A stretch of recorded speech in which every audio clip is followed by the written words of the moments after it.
quoting his own words, taken from the letter he wrote to Mazzini, and which letter is now catalogued in the British Museum in London, England.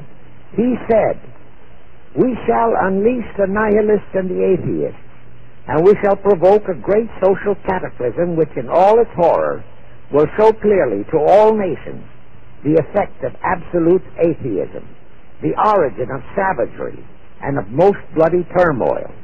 Then everywhere the people forced to defend themselves against the world minority of revolutionaries will exterminate those destroyers of civilization, and the multitudes disillusioned with Christianity, whose deistic spirits will be from that moment on without direction and leadership, and anxious for an ideal but without knowledge where to send its adoration, will receive the true light through the universal manifestation of the pure doctrine of Lucifer, brought finally out into public view, a manifestation which will result from a general reactionary movement which will follow the destruction of Christianity and atheism, both conquered and exterminated at the same time." When Mazzini died in 1872, Pike made another Italian revolutionary leader named Adrian Lemmy his successor. Lemmy, in turn, was succeeded by Lenin and Trotsky, then by Stalin. The revolutionary activities of all those men were financed by British, French, German, and American international bankers, all of them dominated by the House of Rothschild.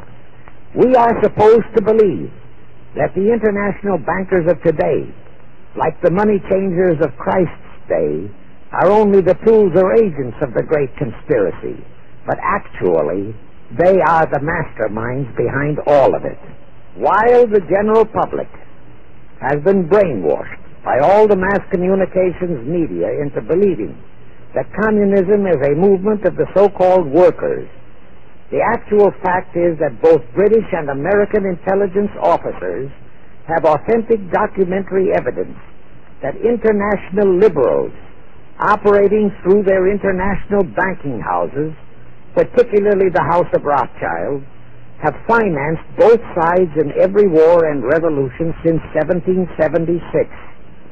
Those who today comprise the conspiracy, the CFR in the United States, direct our governments, whom they hold in usury through such methods as the Federal Reserve System in America, to fight wars such as Vietnam, created by the United Nations, so as to further Pike's Illuminati plans to bring the world to that stage of the conspiracy when atheistic communism and the whole of Christianity can be forced into an all-out Third World War within each remaining nation, as well as on an international scale.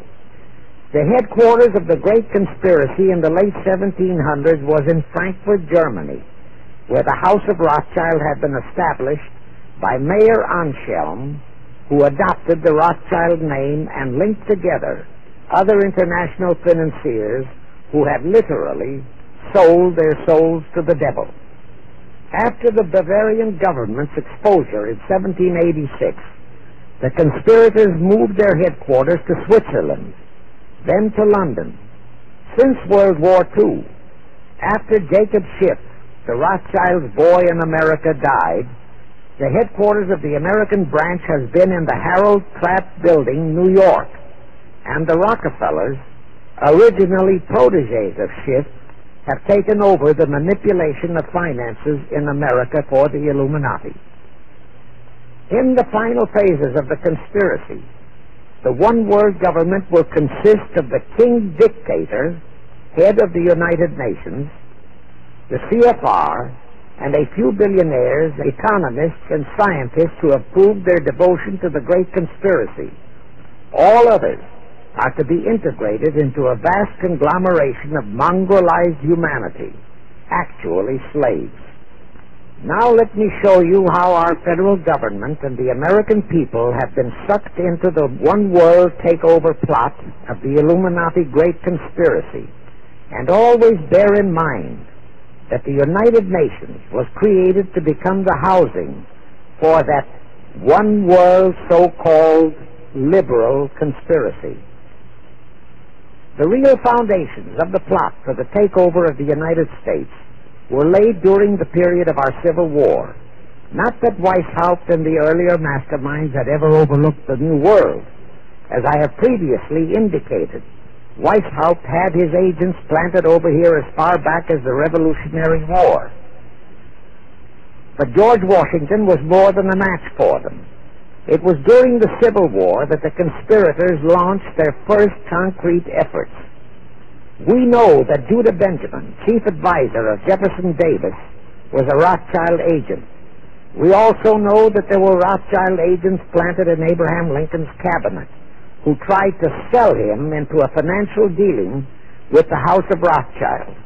But old Abe saw through the scheme and bluntly rejected it, thereby incurring the undying enmity of the Rothschilds, exactly as the Russian Tsar did when he torpedoed their first League of Nations at the Congress in Vienna. Investigation of the assassination of Lincoln revealed that the assassin, Booth, was a member of a secret conspiratorial group.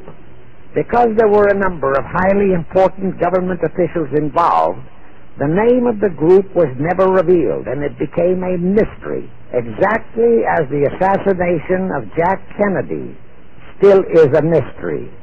But I am sure it will not for long remain a mystery. Anyway, the ending of the Civil War destroyed, temporarily, all chances of the House of Rothschild to get a clutch on our money system, such as they had acquired in Britain and other nations in Europe. I say temporarily because the Rothschilds and the masterminds of the conspiracy never quit. So they had to start from scratch, but they lost no time in getting started. Shortly after the Civil War, a young immigrant who called himself Jacob H. Schiff arrived in New York. Jacob was a young man with a mission for the House of Rothschild. Jacob was the son of a rabbi, born in one of Rothschild's houses in Frankfurt, Germany. I won't go deeply into his background. The important point is that Rothschild recognized in him not only a potential money wizard, but more important, he also saw the latent Machiavellian qualities in Jacob that could, as it did, make him an invaluable functionary in the great one-world conspiracy.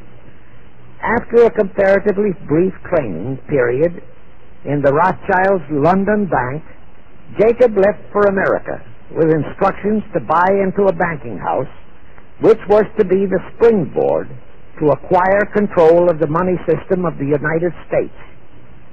Actually, Jacob came here to carry out 4 specific assignments. Number 1, and most important, was to acquire control of America's money system. Number 2, find desirable men who, for a price, would be willing to serve as stooges for the great conspiracy and promote them into high places in our federal government, our Congress, in the U.S. Supreme Court, and all federal agencies. Number 3, create minority group strife throughout the nation, particularly between whites and blacks. Number 4, create a movement to destroy religion in the United States, but Christianity to be the chief target.